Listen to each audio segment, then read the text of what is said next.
Welcome to the Scottie and Sylvia show. We are best friends who keep our finger on the pulse of the culture. I'm Scottie Beam. And I'm Sylvia Obell. And on this show, we talk about it all, from our favorite actors to our favorite affirmations. From black joy to black drama.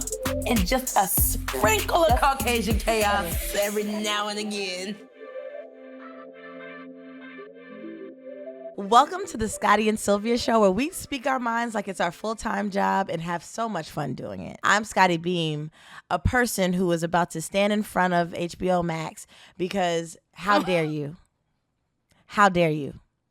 I'm about to start a petition, and I'm about to start boycotting something real crazy if y'all don't bring my winning time back. With all the fine-ass men on it. Listen. We can get into that. We don't get many. And I'm Sylvia Obell, baby whisperer. I spent the weekend with all my favorite nephews, and I am just children, babies. I love them. I love handing them back to their parents, but Amen. I love them. And so, yes, I am full. They just do something salty. I just had great family time this weekend, and I am reporting live from my mother's bedroom. Hello. Love to see it. Restore the feeling. Restore the feeling. Never too old. Okay? Never too old. I love being in my mama's bedroom. But yes, hey friend, how are you doing this week? The winning time news has been quite disturbing. Woo! I haven't seen the finale, but I feel like we haven't gotten enough to end it here. Absolutely we came not. This far Absolutely to end it here. I am irate. I am upset about it, okay? Because yes, it's a great story. Love to see it. It's amazing. It tells great stories. It makes me want to look up the history of the Lakers and all that stuff like that, which is great. But also, they got some fine ass men on that show. A good collective too, especially Debbie Allen's son. Okay, Debbie Allen's son is a bad man, fine as hell. Where are he supposed to go now? Especially we're on a strike. So where am I supposed to see him now? He don't even post on Instagram. I mean, they do have a good fine family in general, because then the other son, Debbie's other son, was the one on Grey's Anatomy. Fine as hell. Mm-hmm. Yes, another one. Good looking family. They have right. They got some great kids. Them jeans is loud. They have their daughter is beautiful. Everybody. Condola Rashad's gorgeous. Yes. Just a whole. Congrats to that family and their genetics. But yes, I am sad about it. I think it seems like it's an expensive show, but I just think that there's so much story there to play with still. And gosh. The Lakers, we didn't even get to the peak part of the Laker dynasty in the 80s yet. Right. Adrian Brody just started gelling his hair back. He walked so Adam Driver could fly. Because it's making me realize because Adam Driver is another one that I can't quite understand why I find him so attractive. But I'm attracted. But I am turned on. You understand? Yes. So, and now I think about it, him and Adrian got the same kind of thing going on. Yeah. Yeah, I like it. It's the dark hair. It's the sharp nose. Something's happening. They're tall as hell. They're tall. They can act really well. They're good at their jobs. They're brooding. Something. They got this brooding tension. But anyway, we're getting away from stuff. They're dedicated. That was the thing that happened this weekend. You know what else happened this weekend? What else? A lot of new music dropped. We got new music from Diddy, a whole new compilation album from Diddy, or as he wants us to call him now, Love. I feel like you only get a certain amount of name changes. You know how long it took me to go from calling him Puff to calling him Diddy? Now you want me to call you Brother Love? I just, respectfully, Diddy has a new album out. Thank you. And the Love album is a vibe. It's giving... I tweeted this. I said, I love when Diddy gives us these, now that's what I call music compilations, which are albums where he's not rapping the full time on the album, but and thank God for that. He's doing what he does best. There's some great songs on there that I was like, Diddy knows who to call for certain songs. And I think it's great to see that. I'm going to have to listen a few more times. Yeah. Because you can't tell me that's Mary J. Blige on that track. I don't care what y'all say. So I like. That's AI. That's AI Mary J. Blige. Not AI I Mary. refuse. I don't know what do you think filter is on it? there. Do you think it's like a tone thing? There's a filter. There's something on there that doesn't sound like Mary J. Blige. I don't know what's going on. But maybe again they fixed it, and I'm gonna listen again and check it out. But that Justin Bieber track, fire. That Kim Moments, Porter track, yes. amazing. Oh no, can we just yeah, with Babyface and John Legend yes. on one track is really really crazy. Can't believe it took us this long to do it. So glad it was done well, because that's a track that could usually go corny really fast. But their voices blended together like that. Emotion. Jasmine Sullivan, really good. Obviously. Those were the strong ones for me. That were the loudest for me personally. Also, I think there's something to a flex of like using songs that you were in the studio for initially. Like to then bring them back. I don't know. I liked it. But overall, I like the Dirty Money reunion made me a little emotional. Hearing that Dirty Money motherfuckers. I said, hey, okay. You know, those of us who missed Last Train to Paris, that album continuously still let it play. God. I don't think this is Last Train to Paris, but I think it's the closest we've gotten since then. Definitely. And I appreciate that. We also had new music from Cleo Soul. I can't wait to listen to that. I have not heard it, and I am excited. Girl, run, don't walk. As soon as you're done, that album is beautiful. As she always, she has one of those voices where it don't matter. She could be singing her ABCs, to be honest. Oh my gosh! But then she also just has these insightful lyrics that just really get to the matter of things. You understand? Girl, Cleo, you go on tour. I'm there. You Please, hear me? Immediately, call us up. So she's Sylvia just so soothing. It is. I can sit and listen all day. I love it. Tiana Taylor came out of retirement, quote unquote retirement. I'm saying quotes because I don't want her to retire from making music, but also it feels like not something she's going to really be able to stay away from. But she came out of it for this Diddy album. And she also was in it, but she was also in the news this weekend because telling people not too much on my best friend. When Iman was getting dragged a bit for being seen with another woman, I believe, or something like that. Yeah. And so she came out to share that her and Iman actually separated. But because it wasn't our business to know. They wanted to be able to separate without the input from the world and just focus on being good co-parents and this and that. What do you think? No, who here was surprised? No, but I wasn't, because we haven't seen them together as much. Like I'm like, I'm on his podcasting now. That's, always a little bit of a sign about something. Yeah. When the niggas start making a podcast, they got more time than usual. But I actually love them being best friends and being besties and being like, hey, this is the mature way we're going to handle things. We have, 2 great, amazing, beautiful kids that we're going to co-parent, and let that be that. And the fact that they were roasting him. They were roasting him for, I guess, doing this dating thing, and she came to his defense, and that just ended everything. No one has anything else to say. Because what can you say? That's what happens when you take the smoke out of it. Hello? Once it's not salacious anymore, it's not fun to talk about, which is exactly sad. But, that's the situation. That's why I love, and she knows if he said it, people would still be like, oh, he lying. It had to be her. Facts. And so, but she also didn't have to do that. So I think it was really noble of her to do that and speak up. And I do think that I love what she said about how, we keep it in the group chat. She was like, what happens in house happens in house. Very much for celebrities not talking too much and keeping their business to themselves. So I love that they kept this out. Please keep me out the group chat more often. I would love to be out of the group chat with a lot of these celebrities, especially these music artists. Please. Please. I really hope that many of y'all follow suit and say, take notes. Let's keep this between us. Speaking of things, that should have been kept in between. I had to take it. I saw the opening. Speaking of things that should have been kept. Drake. I had a different one. The niggas is messing up left and right. Go ahead. Do your first. Because I really did have a wrong one. They both apply. That's crazy. We were both apply. Embarrassing. I am tired of men that I have crushed over, thirsted over, whose work I enjoy. It is so hard to be a fan of any man. We really almost said 2 different names. We said 2 different names, and we said at the same time, Drake John. We'll get to Mr. Majors in a second. Mm-hmm. Aubrey, your music. It means so much to me. It really does. And so this is now the second time in a row you've dropped stuff that have hurt women, Black women that I love. And I want to stop being embarrassed. What do you do, Sylvia? You're making it hard.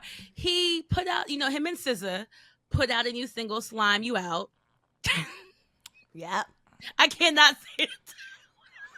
It's called Slime You Out. Yes, we'll get to that. We'll get to the contents of that in a second. But they put out the single image is a picture of Halle Berry. Yeah. At the Nickelodeon Kids Choice Awards.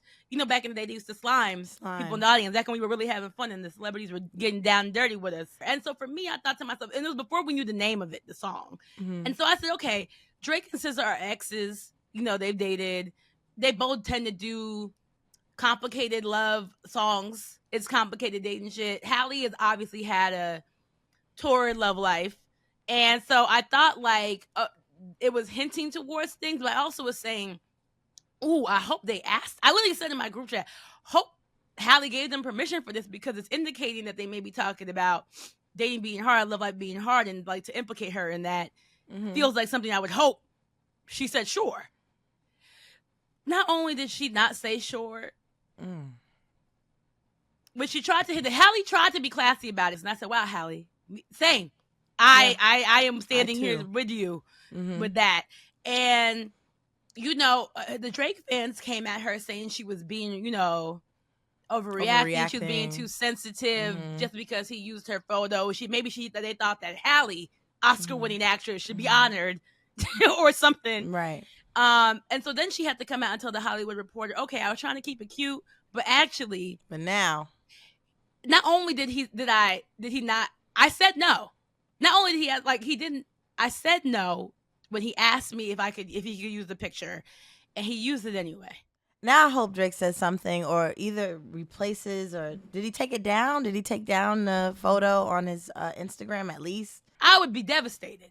I would do whatever I could to fix it. Facts. And I hope that Drake does the same because like I said, he never spoke out about the Meg line though. So I don't know what I'm supposed to expect now.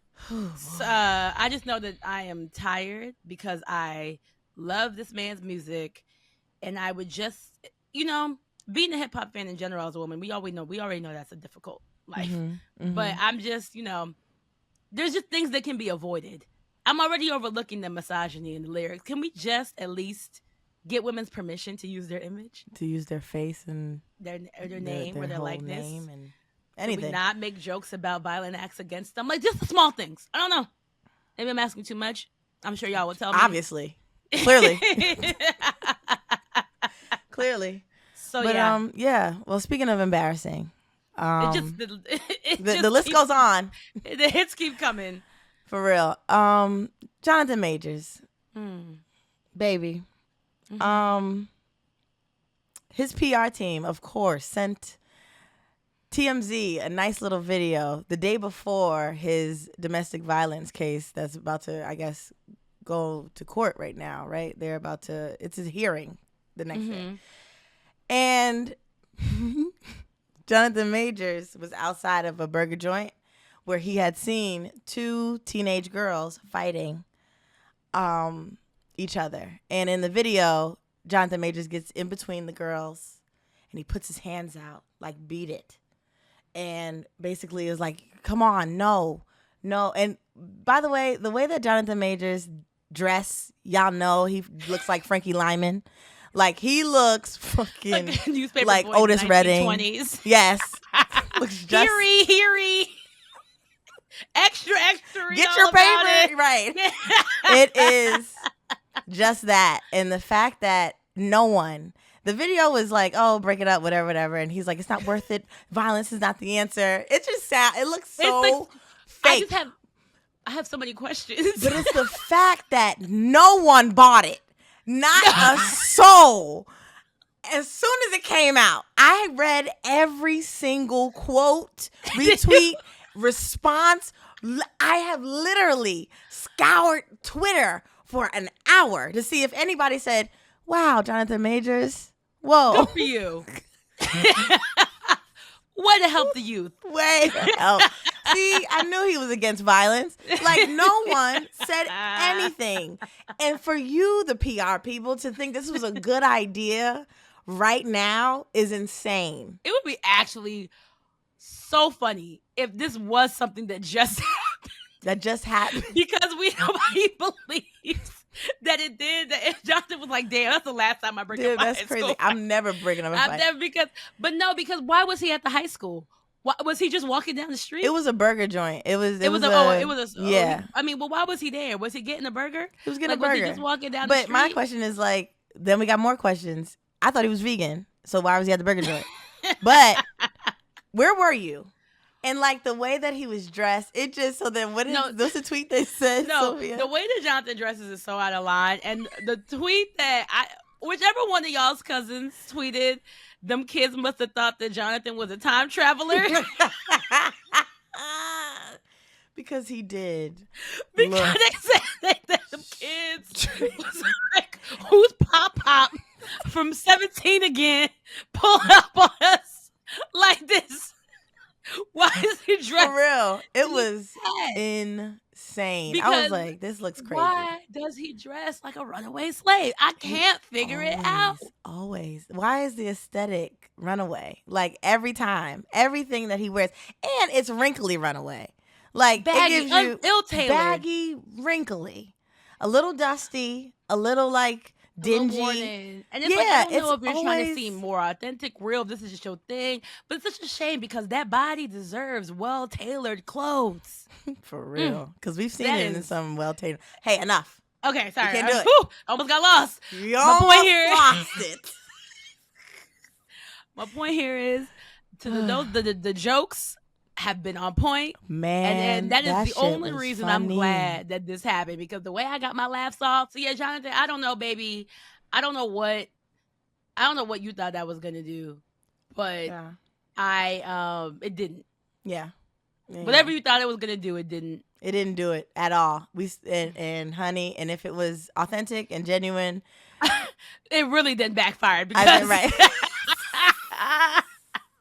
Maybe we don't care. Because you know what? We're cynical at this point. We have been on the internet too long. Like, you can't pull an easy one over on us. Yeah. And I think that gets into the conversation that we were having earlier this week, Scottie, about how we're kind of just tired of the internet. Like, and for good reason. Like, the more we looked into it, the more we understood our fatigue and just why we've been online less, or why it just felt like more of a chore.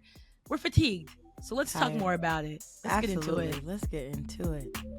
So we thought it was time to dive a little bit deeper into this topic, because we feel like a lot of millennials, a lot of our friends, like even ourselves, have really been trying to dig deeper to understand like our relationship with the internet and social media, and like our on again, off again love for it, but also our need for it because it's created so many life like jobs and opportunities for us, but also just like it's a lot. It's a lot to be connected all that time, but we can't seem to log off all at the same time. So and we've been online our whole lives. Our whole lives since what we were. I'm gonna say 12. We've been online. What do you remember for? Was it Black Planet for me? Black Planet was the one. I think, and I mean, and that's if we're talking social media apps. I mean, social media communities. Because if you think about it, AOL and AIM. Yes. Oh, then if that's the case, if that counts, shouldn't it? The chat rooms. Yes, I've been on for a long time. Okay. Right? It's just we've seen it evolve. Like, I think Gen Z, they've had social medias as it exists and phones and stuff for a long time. Like their access to it is what's lifelong. For us, it did start as something that you logged on to, like literally one person on the family at a time, and you couldn't be on the phone at the same time. So it was much easier to log off. It was definitely Black Planet for me. Black Planet was the one where you could post pictures of yourself, make a profile about the things that you like. It kind of, I mean, for an adult, I see it being like a relationship thing where you would look around. Oh, shit. Also, Skonex. For the ones from New York, Skonex was also like a MySpace, but for high schoolers, and yeah, it was a thing. You put Yeah, me that on was something that was a I big did not thing. know about. No Skonex. Oh yeah, I Okay. had me a little Skonex because I had to keep me a little bitty bop up in New York. So I did want to have a Skonex. I had a Skonex under my friend's high school because you had to go to school there. Well, Um, that's how Facebook started too. You had to be yeah, in college, but we all found a way around that too. I exactly. remember swearing up and down. Like it's embarrassing. I've never been more wrong. I remember swearing up and down when Facebook popped up that it will never be bigger than MySpace. Yeah, yep. I was like, whatever this college shit is, it's Corny. It ugh, just looks so corny. I'm it like, looks I so can't even corny. design Fine. my page. I can't even put no music on here. I can't do nothing. I can't have glitter coming down my page. Right. I can't change the color of my borders. I can't make sure y'all know who my top 8 is at all Top A's, times. nobody, nothing. I had a I'm like, voicemail on my MySpace, y'all. yeah, you Voicemail. could You do could all call kinds of in. audio. We were All of it. coders, Black woman, STEM. Stem, Okay? I'm trying to tell you. We were doing it. Yes. And here comes Facebook with this bland interface, especially back then. I hated it. And somehow, and that was really when we should have known that Mark Zuck was a bad bad bitch. A bad bitch. Because Zuck has been eating up shit ever since. But yes, Because yes, Tom was my nigga. Tom. Tom was my nigga. MySpace I Tom never was unfriended him. He was the homie. And he was so, the homie. yeah, so to go from MySpace to Facebook, from Facebook to Instagram to Facebook to Twitter, Twitter to Instagram is exhausting. I am tired. And then That now was the Instagram journey. Then to Snapchat, from Snapchat, then back to Instagram, then to TikTok. I have always loved the connection that internet and social media offers, right? Like, especially in its prime, especially when it still feels fresh and new. Like, I love seeing different type of Blackness. I love seeing how much we all had in common. I think that was funny. Like, the way we often joke, like, we all really grew up in the same house. That's crazy. Like, things that you thought were just specific to, like, your family, your mama, your cousins, like, your school, your time. You realize, like, no, we share a lot of shared experiences. We have a lot of shared jokes.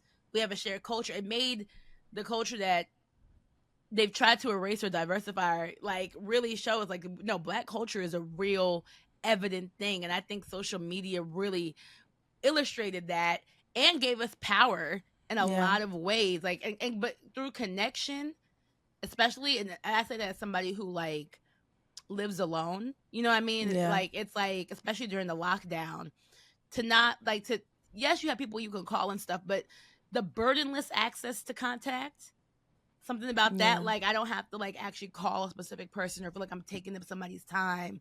I can just log on and feel like I'm in a room full of people cracking jokes and talking. Like, I think that to me has always been, like, the core of my love for the internet, specifically Twitter, as it used to be. Like, what do you, because, maybe we should start by talking about, like, what we love most and why we, like, what initially drew us to being online enough to build the audiences that we have. Like, how, like, what do you love? So the things in the beginning, what I loved about most, this is all for my, like, Blogspot girls and boys. Oh, Tumblr. And also Tumblr girls and boys I was addicted. Okay. This is for the blog era too. I loved blogs. And so when following certain people, even on, like, YouTube, you're like, wow, this is what this person does. That's cool to know. It wasn't something that I was very hooked on doing. I just was, whenever they did want to share, I was happy to listen and move on. It was great. I was like, oh, I want to do that one day. Maybe, I thought it was mine would be more music based, like a lot of blog spots. I had a blog spot of my own. All I was doing was, like, repurposing just music I would find and then post it and, talk about why this certain song. I miss Blogspot. Why certain songs mean so much to me. And then you create a small community of people who, would comment and say things or, write you an email or something like that. From there, I don't know, finding friends through connection, music and things like that became, like, something that I was very interested in, but didn't know that there could be a lane for that. Later on, I started to really enjoy, like you said, connecting with friends, making videos with friends, posting them for my other friends. It really was, it had nothing to do with the outside. Yeah. Everything was within just your in-house, community. right, within my Yeah. community. Mm-hmm. And I never had to worry about what it would look like, how if it's genuine, if it's not, it was all genuine because it really was for the people that knew me. Already. And yeah, who already knows what I like to do, what I don't like to do, what I'm about to say, they you want to hear what I are. have to say. They know me. Yeah. So a lot of it was just authentic. And that's what I liked about the internet in the beginning. You just shared whatever the fuck you wanted to share, which is Yes. why, for me, my page on Instagram, people keep asking all these things like, what's the aesthetic? How do you keep going with your Instagram? What was your plan? I was like, there was never a plan.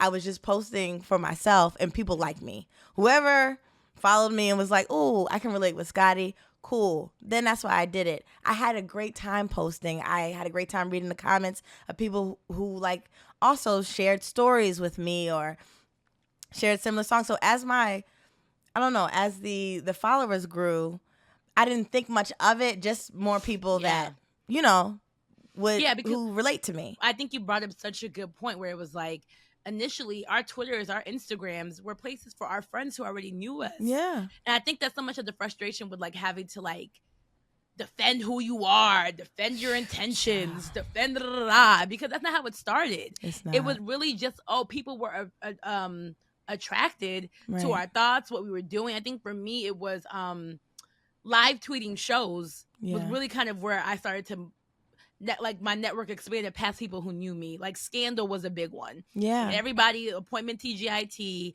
I'm there live tweeting. And if it was funny enough, people are looking at once hashtags became a thing, then people were able to find you. And then it kind of became this thing where at first it's cool. I mean, we're in college or grad. Like, I don't know the repercussions of like, oh, it's a lot of people retweeting this. I must be funny. It was like almost affirmation in the beginning. But like, it was really, I think it's the biggest difference still today between like people who are in the industry or influencers or like, personalities who are doing social media and the people who it never went past that for them. Like I have friends back home, like, family who don't understand the next step of it because for them, their communities are still just people who only know them. And I'm almost envious of them because it's like, or people be like, why don't you post this? Why don't you post that? Or because unlike you, I have tens of thousands of people following me who I don't know. Right. Like I actually don't know those people. I maybe know like a couple, like if I'm lucky, how many of your followers do you think you actually know? Like 2,000, 1,000, 1,500? Yeah. Out of 100,000 followers on Instagram that you have, you know what I mean? That's a lot. That's the strangers have become the majority, right? And so it becomes a responsibility. Then it becomes something that you have to triple, especially if you overthink, like me and Sylvia, where you don't want to offend nobody. So you just put the phone down. But in the beginning, it was for the jokes. It was for Twitter had some of 10 Twitter. Was insane. It was very interesting. What's this Bluebird? Right. What's she about? So I've been there and that started the birth of my name actually. So like even my name was your handle.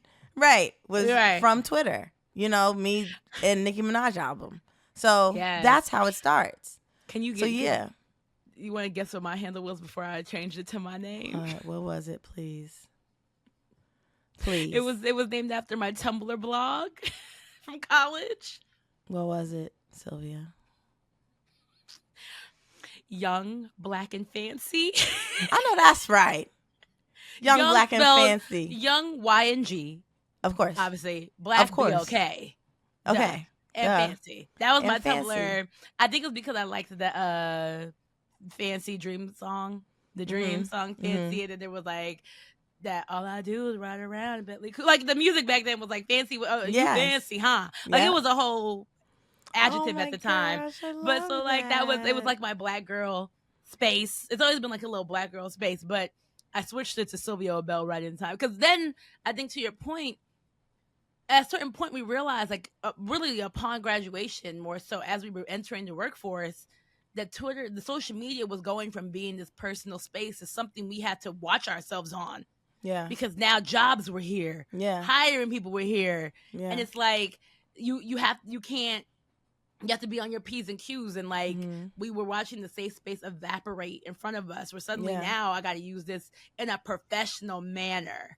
And let me change it to my real name so people don't think I'm too silly. Yeah. It's just like they found a way to start policing us on these spaces that were supposed to just purely be fun. Right. And that's when, you know what they say is, when the money walk in, God walks out. So then money walks in. Okay, Auntie Steve. And listen, when the opportunities start to come in, I think the joy started to slowly, very slowly, leak out. You know, as far as influencing is concerned, given best thing that ever happened to some people, to me too. Like, as far as opportunities, I had no idea that you could make money from having a perspective or just sharing things with other people. That's when, you know, they started hitting people up to talk about shows, what Sylvia does, for free. They say, hey, Sylvia, for free. Get on, right, and hashtag this and talk, just be yourself.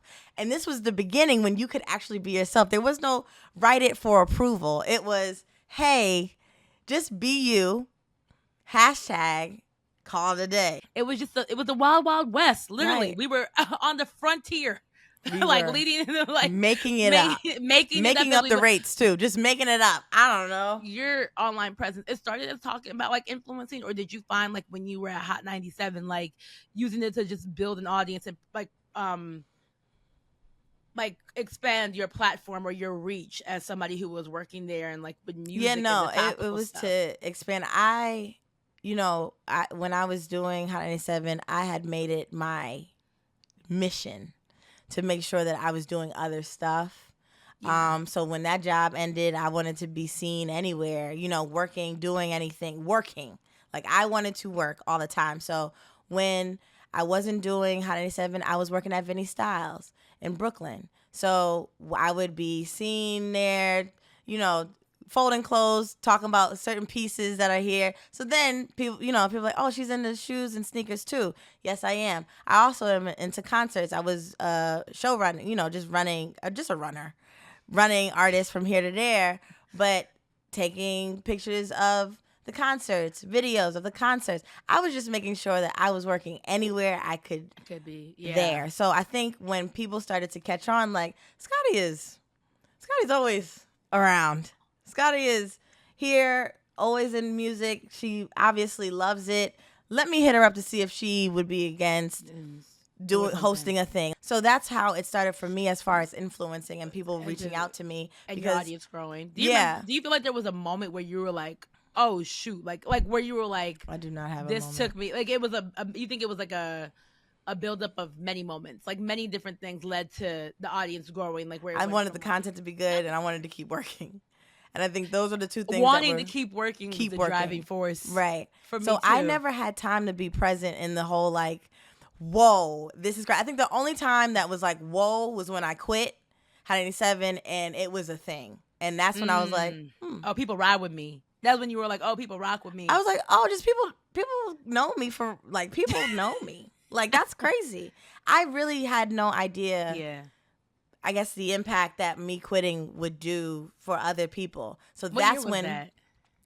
2017, I think, is when I quit, and then people started to come forward and say like, what you did was insane. Like, your story is insane, and that's when it started to hit me like, people, y'all be listening for real. That's crazy. I think that's a good example. But I also think you're pointing to a point. It was like when Franklin be like, brick by brick, stone by stone, we built this. It really was brick by brick. We didn't know that it was going to turn into this castle until we look up one day and you're like, whoa. Like, God damn. And I think, like, for me, to your point, a lot of mine was survival too, because we realized that it was like the advantage we had over those who had more experience than us. Yeah. Like, I think for me, as an entry-level person coming in the media, I was like, what can I do to keep myself in these jobs? Because there was a very much there can only be one or two mentality, and you have to figure out how to make yourself important. And I think for us, Instagram was new. Like they didn't know about, like, so it was like, oh, how can I show you guys how to make this a thing? Like I remember working at Essence and feeling like Essence helping build their Instagram, because back then even an intern could post on it because they didn't realize the power of it yet. There was not like a designated like Instagram person. I think they had a social media person, but really it was like still about like, do you know the behind the scenes stuff happening here are cool? When we have these desk side meetings, like somebody like Tyrese and Tank and Genuine in here serving us mimosas for breakfast. Maybe we should video this and put it on Instagram because the girls would like to see it. And then thinking, you know, because we're coming in with fresh eyes to a world that they're used to, not knowing what might be interesting to the internet or whatnot.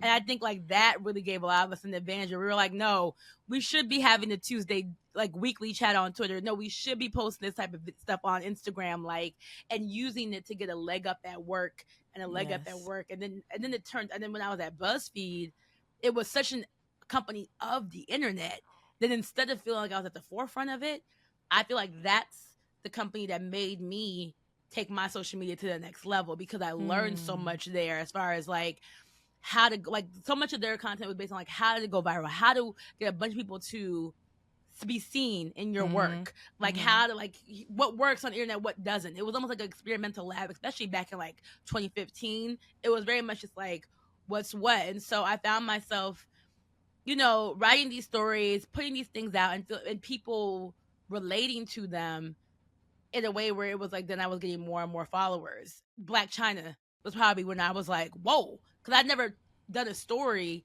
that went that, like, where then suddenly writers, I like journalists, I don't know, like people were just like, I had never seen that happen. Like I, to the point that I remember my editor saying to me, like, when before he had published, he was like, are you ready for what's about to happen? And I'm thinking, what's about to happen?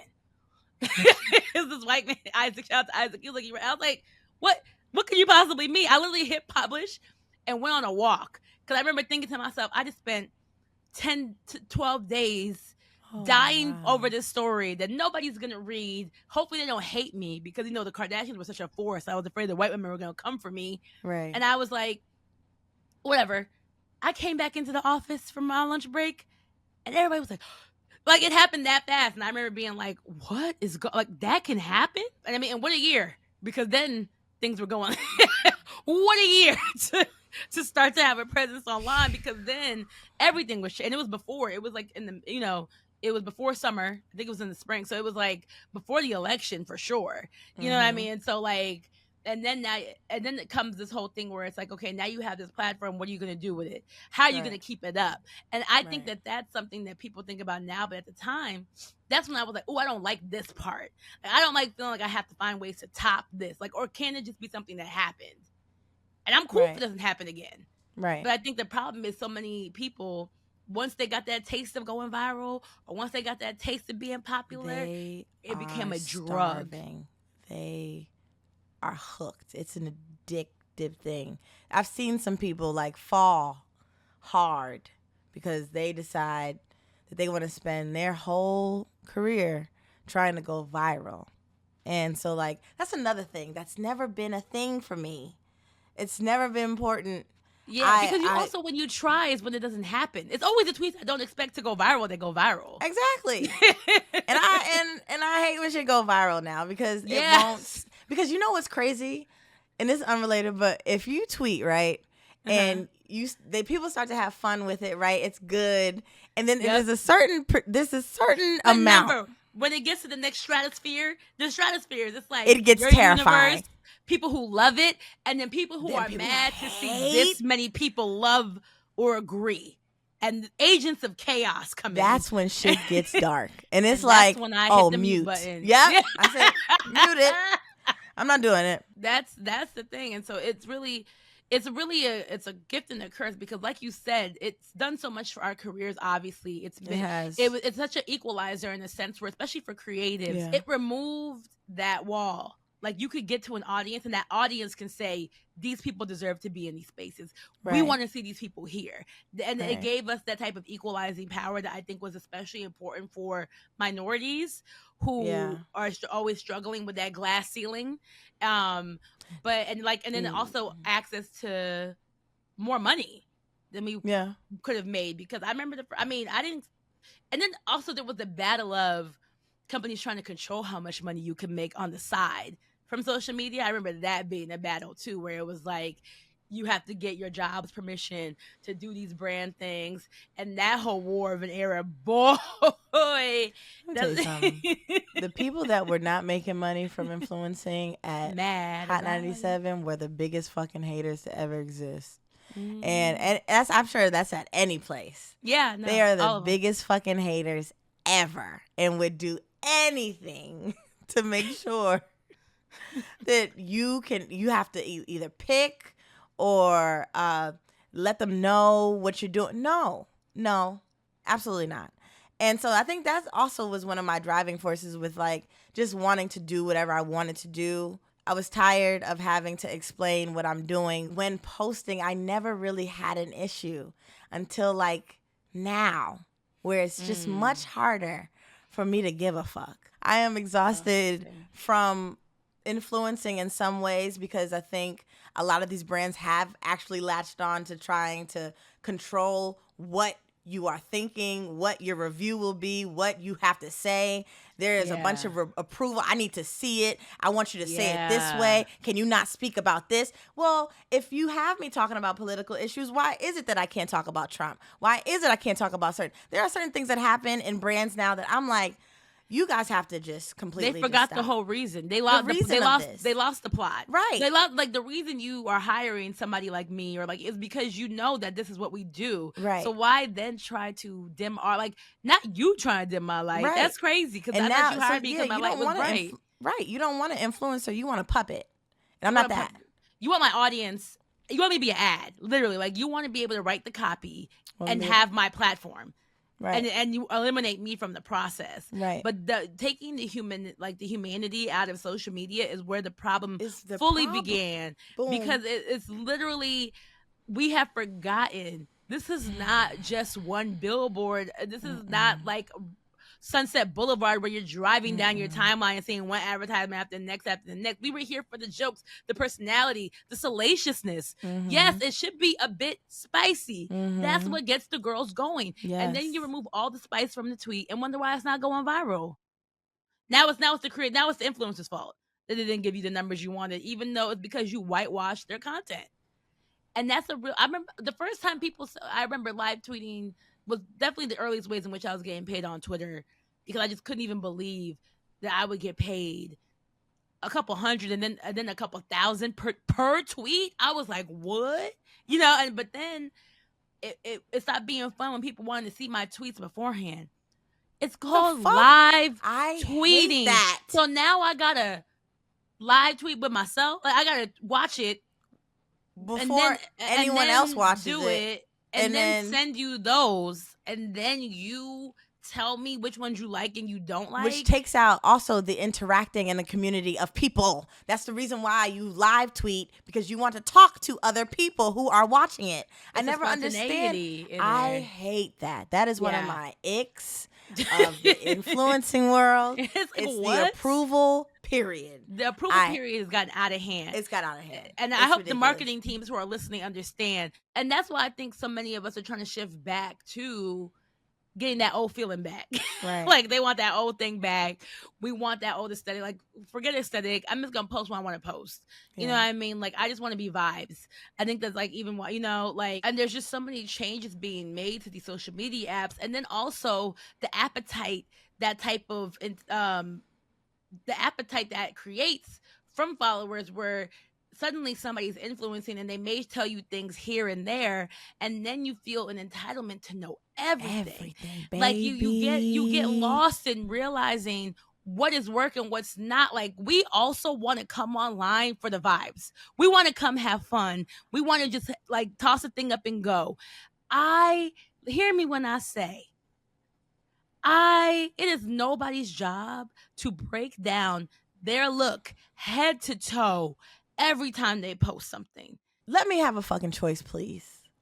I just said previously that I use my Instagram as just my Instagram, as somebody who's, I don't have another one. I don't have a fake one where my friends can follow me and I just do whatever I want. Yes, I use some of those things for close friends, right? Mm-hmm. But if I just want to post me because I look cute without having to give you the fucking from top the edge to bottom, control, from the to rooter to the tutor. tutor. I got to tell you what I did to my hair, how I got this eyes shadow, where I got it from, where is this from. I posted a skirt, y'all, and y'all should be ashamed. I took a picture of this skirt, and it is a beautiful skirt, okay? Y'all had me sweating up in this house looking for the person who made it, and it was a handmade one. So, like, I'm talking, the girls were stressing. Scottie, and then one girl sent me, I guess she was telling somebody else. They get fucked up a little bit. They get a little messed up. And right. The Twitter fingers talking was moving too fast. Scottie be talking about gatekeeping, but here she is gatekeeping for a skirt. Baby, y'all take a term and apply it to everyone. Right. That's not... I'm not gatekeeping. That's not, she's not keeping you out of an institution, baby. What are you talking about? She's just not telling you where she bought her skirt. That is not gate. Like, I know we say gatekeeping jokingly, and now I feel like people have really taken it too far because it'd be like, right. So when where did you get that skirt? Where did you get them? What's that makeup foundation? If you don't tell me, not only are you a bitch, you are. I should unfollow you. You are not a good person. I'm also anti-black.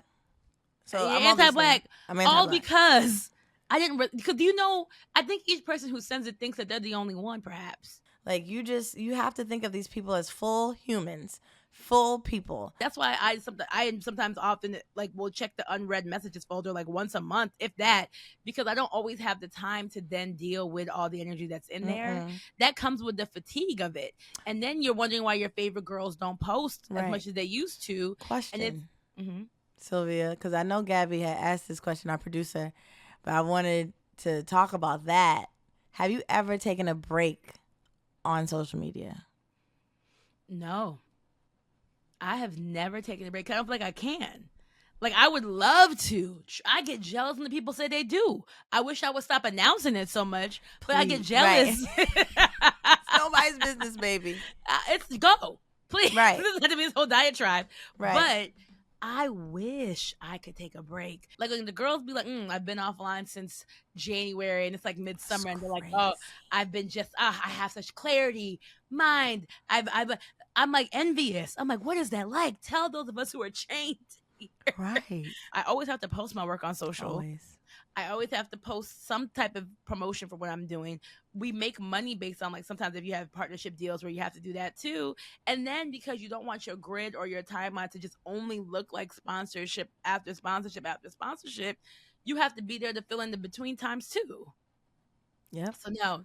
And that's crazy, because that means that I have not been off social media since I was 10. Internet since I was 10. Which is why we are so exhausted.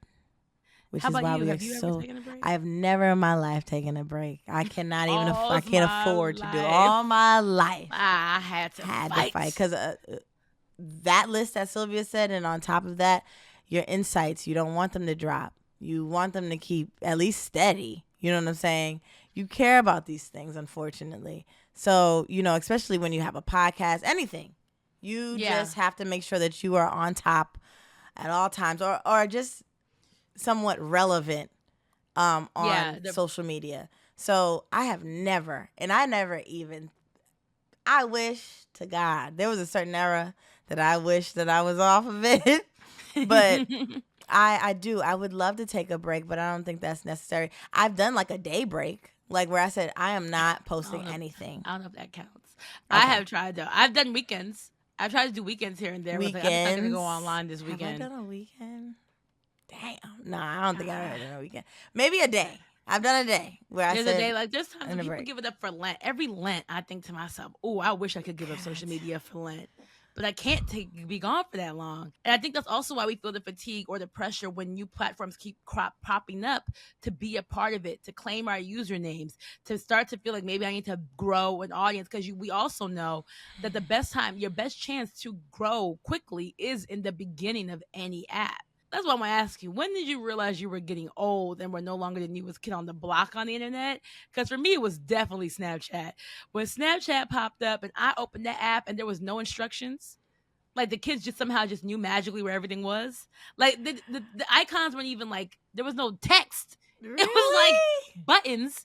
And I'm like, how do I get, like, you have to play with it to figure it all out. It was very intuitive. Like, you have to have been using apps since you were a child to figure this one out. I felt like my mom trying to figure out Facebook. I was like, so wait, where do I? And I did, but it was the first time I had to sit down. Like, everything else had been so quick. Right. And I got on, I immediately knew what I was doing. Snapchat was the first time where I said, okay, so there's filters, and where are the messages? And then how am I following people? And the interface looks like this. I realized that my brain was already so full of information from these past ones that the adapting rate was getting slower. Yeah. I loved Snapchat. That was a great time in history. It brought filters, though. It brought filters. For better or for worse. More videos of yourself, like, talking. I think that was pretty cool. I really did like Snapchat. It was a good time. Vine was a good time. Who R.I.P. to Vine? That's when y'all kids are funny. Listen, Vine was a time. We was the children. Yeah. Oh yeah.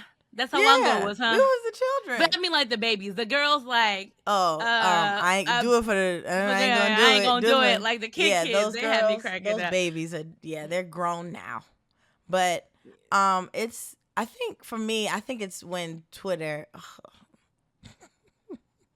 I remember when BFFR became a thing on Twitter. The letters, the acronyms got you. Bitch, I thought that was. Wait. Wait. The sound that you just made? Yep.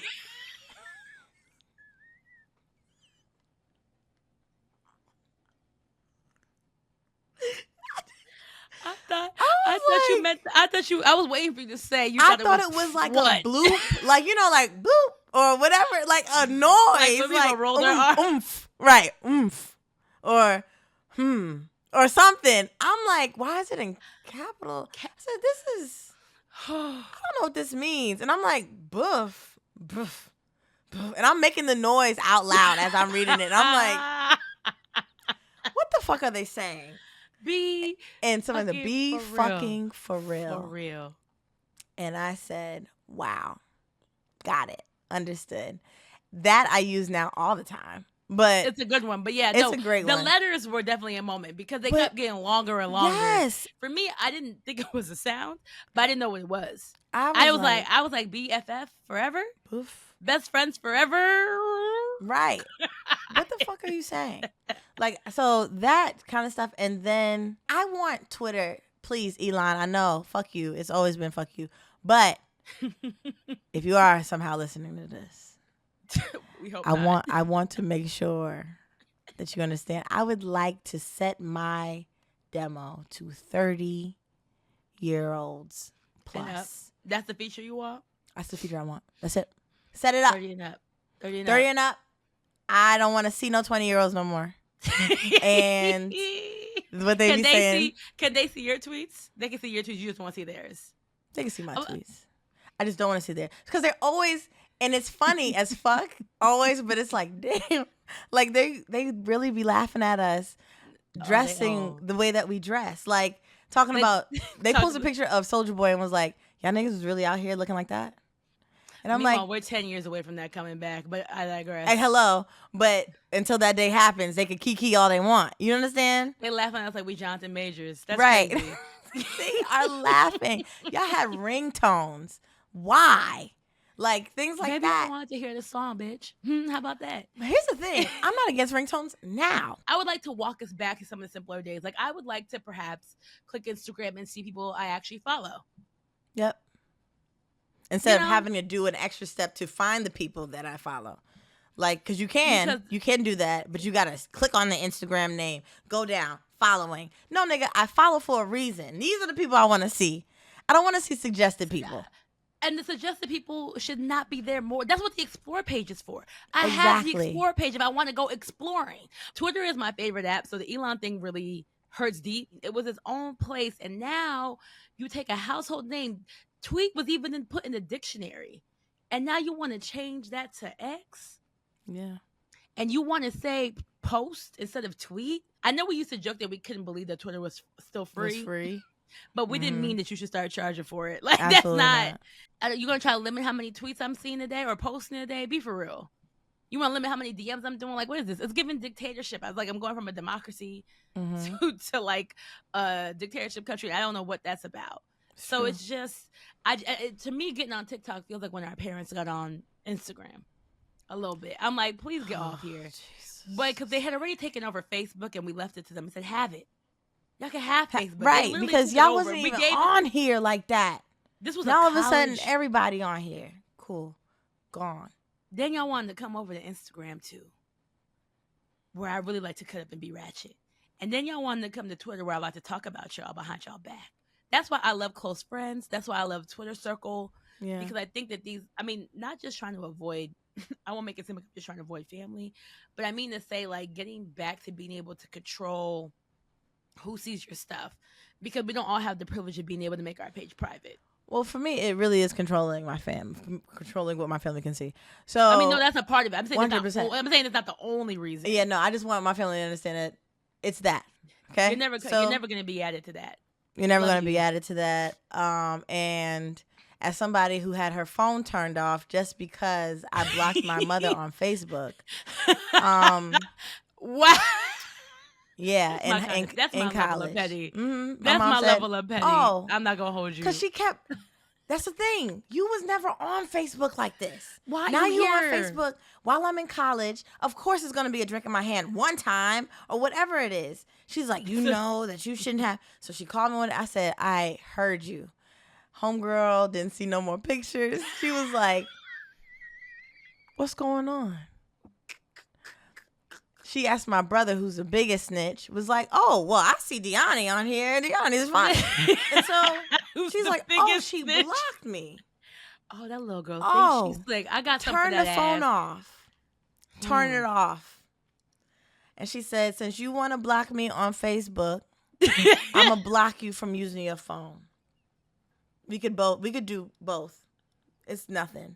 So I had to unblock her so that she could turn my phone back on. And she did this for a full day. She played chess, not checkers. It's crazy. So from that day on, I was like, wow. There has to be some type of something. Okay. Where can I go? Where can I run to? For real. And Instagram close friends, my mom ain't on that one. Okay.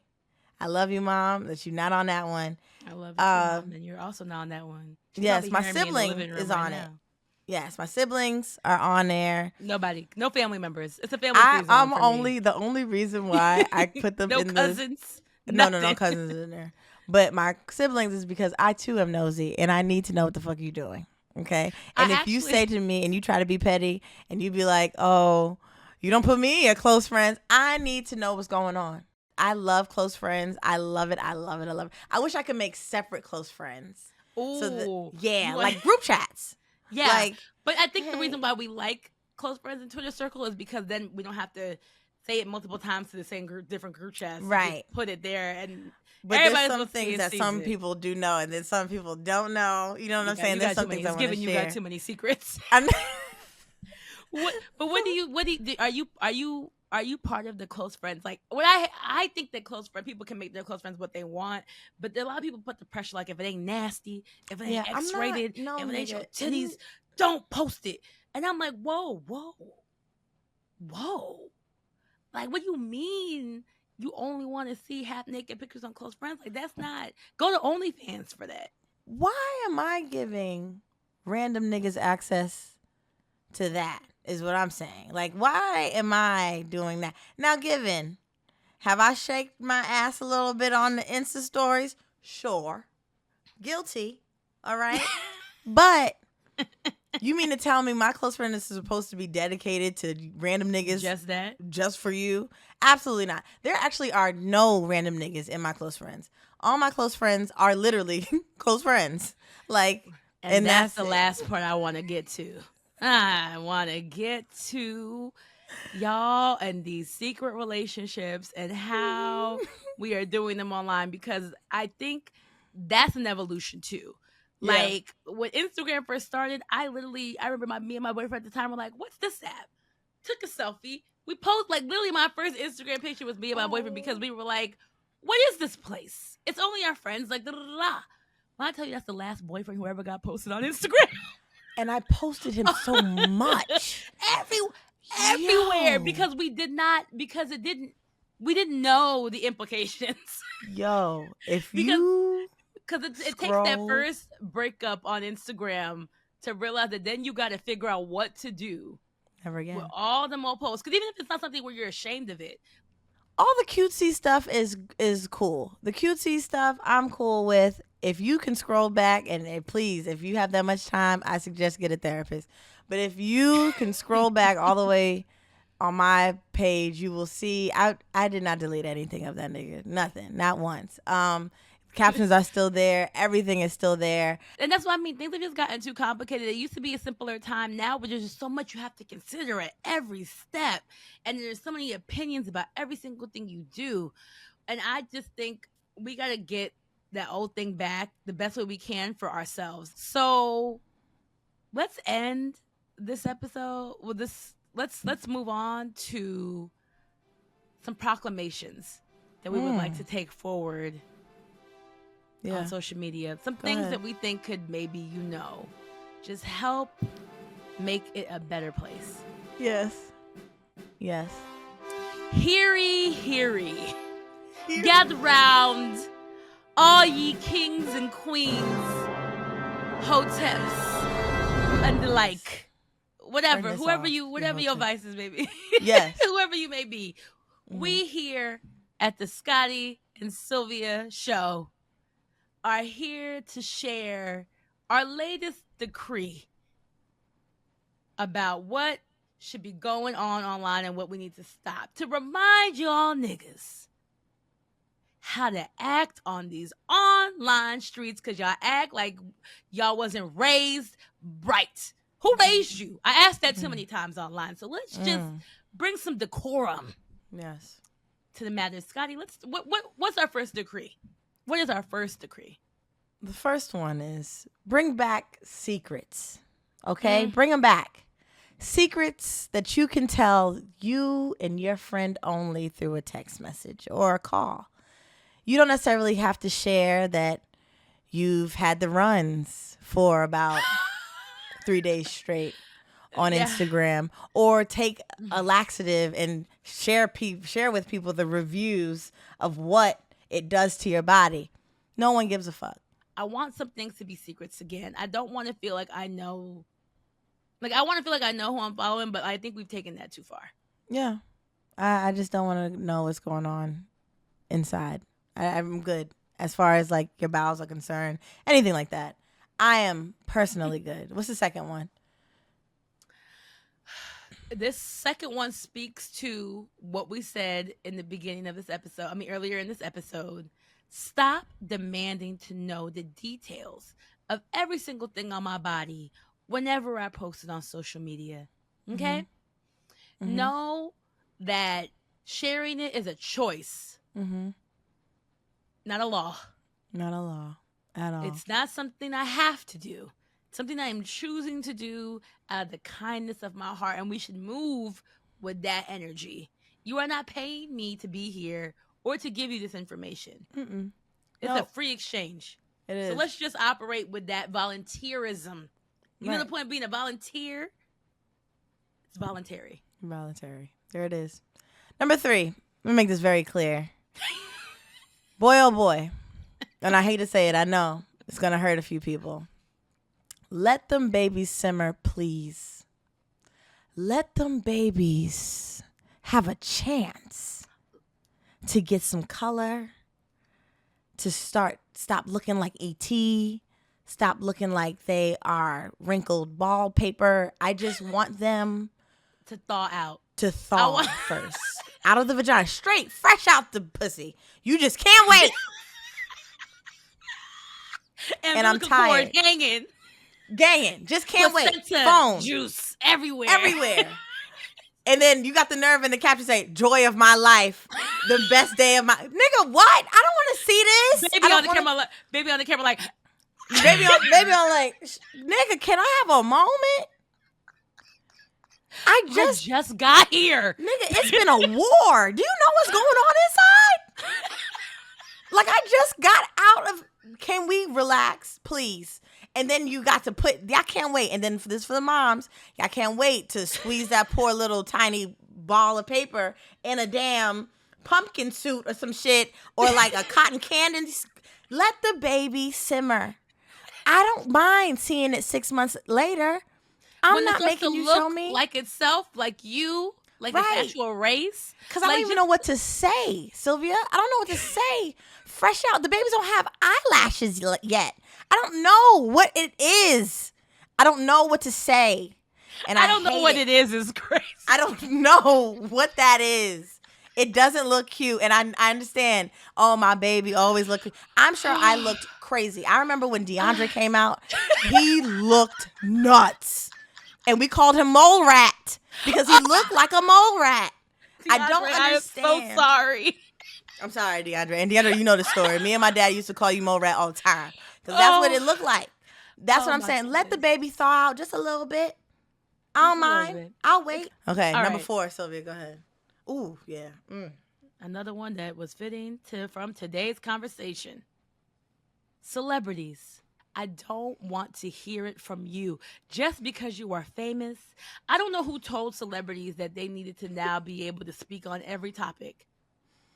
I don't speak on things I don't know about. Give me a glimpse of who you are. Yes. But not everything you think about everything, though. I'm okay. That part, I don't need to know that. I'm good. We can see the letters y'all write to the judge. Well. Those are public information. I know maybe some of y'all ain't know. But y'all know now, Iggy, Ashton, all of y'all, they go public. So maybe just keep that in mind moving forward. All right? Yeah. All right. Scottie, take us home. Number 5. Boy, oh boy. And I know this is a tricky one. It's not funny. I don't know why I'm laughing.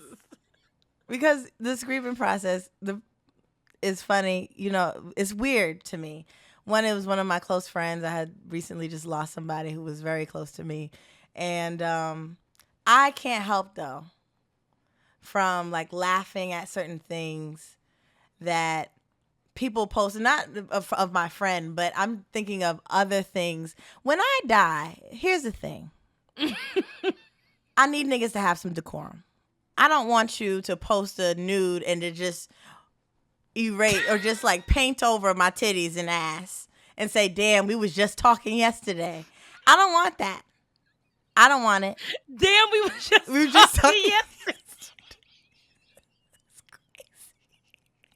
crazy. I don't want it. I'm good if you could just say, damn, I know her, crazy. Maybe share a photo that everyone's sharing. If we could get one. That's another thing.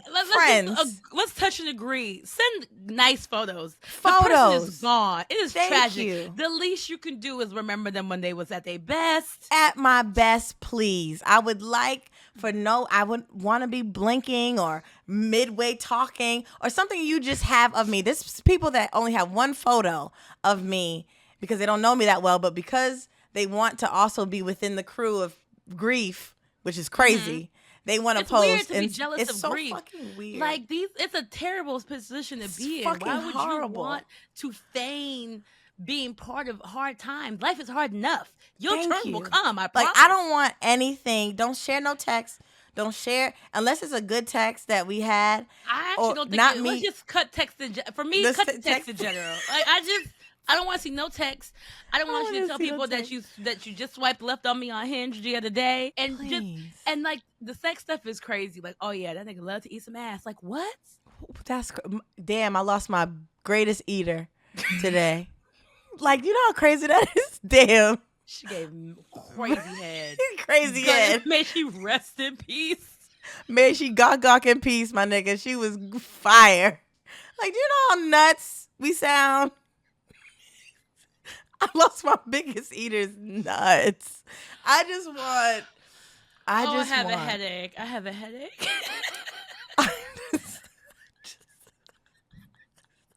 God, it's crazy.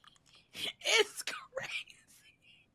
Don't put it on the obituary. Don't put it in the Don't tombstone. put it. Right. Don't even. That's a on or off social. Don't come to my funeral talking crazy. How'd you know Sylvia? Well, you know. Well, let me tell you. Hey. We used to call it Gawk 3000. And that, you know, that's crazy. No, y'all are crazy, please. Yes. Decorum. So I think we covered. We covered a lot, Sylvia. I think we covered a lot of ground today. I feel like this was a seminar. Please have us at your 8 local HBCUs, right? To come and give this speech further. I will literally take it to the campuses and make sure that we go through some Instagrams and start just deleting shit. Let's just start deleting. Let's just get to it. Let's just work our way through it. Right. What's that better? Get our hands dirty and start to really get in the mud. Get in the mud. Okay. And just ask it before you post something. Say why. Maybe ask yourself why real quick. Like, is this something I need to share, and why? Is this embarrassing to me or somebody else I know? Maybe. Anyway. Yeah. So I'm glad we got to do that because that was necessary. But what also is very necessary. Get off my chest. Yes. Is a before we let you go. Now we got to lift the people back up. I think. Will we be lifting the people back up? You know, this week? this time. Okay. I will be lifting the people back up. All okay. Right. Well, before we let you go, we always will leave you with one affirmation. Well, one of us will always leave you with one affirmation that's been carrying us through the week, and the other, it depends on the kind of week you catch her on. Honestly. Is it a PSA week or is it an affirmation week for you? It's an affirmation week, guys. I wanna spread some love, this way. So this is what I'm doing today, okay? But I'm not making promises. Piss me off next week. We got a problem. And maybe I might get spicy once or twice too. Who knows? Who knows? But the goal normally is to leave you with. You're leaving here with something. Exactly. You're leaving here with something. What are they leaving here this week from you, Scottie? Oh, me first? Okay. Well, since I had told you guys about me going through this grieving process, I thought it was necessary to just say a quote that Joel, that I follow on Instagram, his name is I Am Joel Leon, and it is, give all of yourself to this living, to this intricate, beautiful, magical dance we get to do in these bodies. And this time with these people we get to call lovers.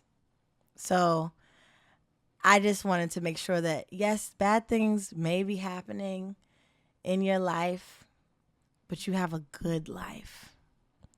You have a good life. You have people who love you, and you are you are definitely loved.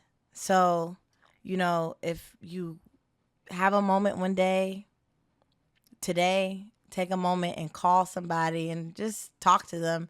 Tell them that you love them. Somebody that you've been wanting to talk to, but you've been putting it off because you've been running around and doing a bunch of stuff. And life is busy, and we get that 100%. But life is never too busy to connect with somebody who holds your heart.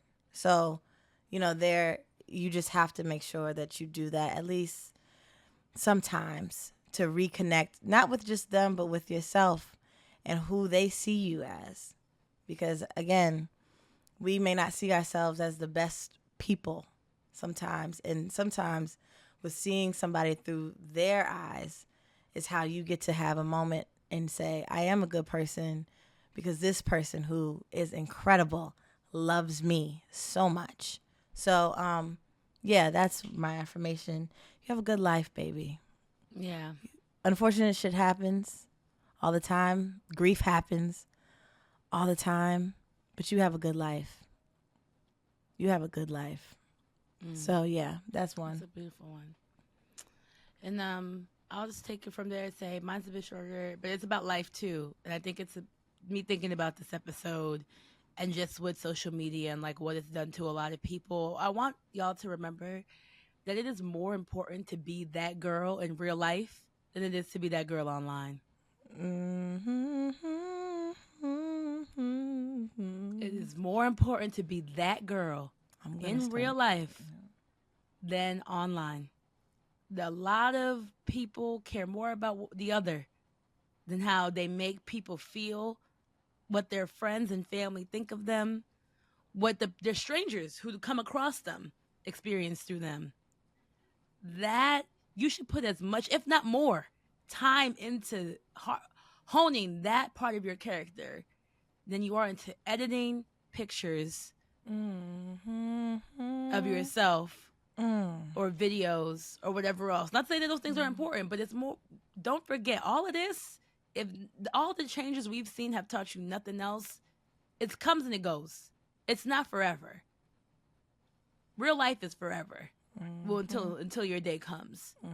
Don't lose yourself, the people you love, your friends, your love, relationships, whatever, for something that's not going to be there at the end of the day. Yeah. That can go at any time. So, yeah, let's just get back to building who our characters are and just, like, socially interacting. Because some people are, like, just that, like, people who are super popular online, you'd be surprised how many of them, what people who really know them may think about them. Or how they can be this charismatic online, but how they are in person. Like, just, it's like we're not honing those skills anymore. People, like working a room, lying in the room, being normal IRL. Like, bring it back. Bring it back. Everybody in the room like this. Bring it back. Because you don't know what else to do. Yeah. You're hella funny online, but in person, you don't know how to make it translate. We're losing recipes and real life skills. Facts. So that's my affirmation. I almost it is start more saying important. It is more important to be that girl in real life. Don't forget it. That's the girl that your kids get to see. You understand? That's the girl that generations get to see, not what they see online. But yeah, and you can't. It's hard to keep that up, baby. I keep trying to tell y'all. That is a tough. Living for the applause of strangers, baby. Whew. I don't know, Your honey. ancestors don't want that for you. We work too hard to be free. Good luck to you, because that is that is tough. All right? Yeah. All right. Well, that's it for this week's episode, baby. It was a monster one. Was it? Baby, I feel like we was here for a minute. Yo, we've been, honey. Apologies to the editors this week. But I feel like we covered a lot of ground. It was a good conversation. Make sure you keep up with the show online using the hashtag Scottie and Sylvia Show. Scottie and Sylvia Show for the 15th time, y'all. It be fucking y'all up. It really be fucking y'all up. And I'll be thinking maybe y'all don't just get to this part. So tell a friend to tell a friend. Maybe we should start saying that at the beginning of the episode. Right. We should start saying it in the beginning because right after this affirmation, after Sylvia's affirmation, I feel like everybody was like, all right, got my shit. I'm going to go. Got to go. It's like how people don't leave the church before the benediction. Yeah. Well, I don't even know what that is. See, that's how I know. A benediction is what? The prayer at the very end when they send you off. Oh, okay. Yeah, I've been there. Make sure you keep up with the show online using the hashtag Scottie and Sylvia Show. See you next week here on the Scottie and Sylvia Show because we do it all for you. And I'm going to do it for God and take Scottie to church because, baby, clearly. Baby, I don't remember the benediction. We got to keep her in the house, Lord. I start thinking about the egg. Benedict. That's all, folks. No, it wasn't Benedict. It was like a...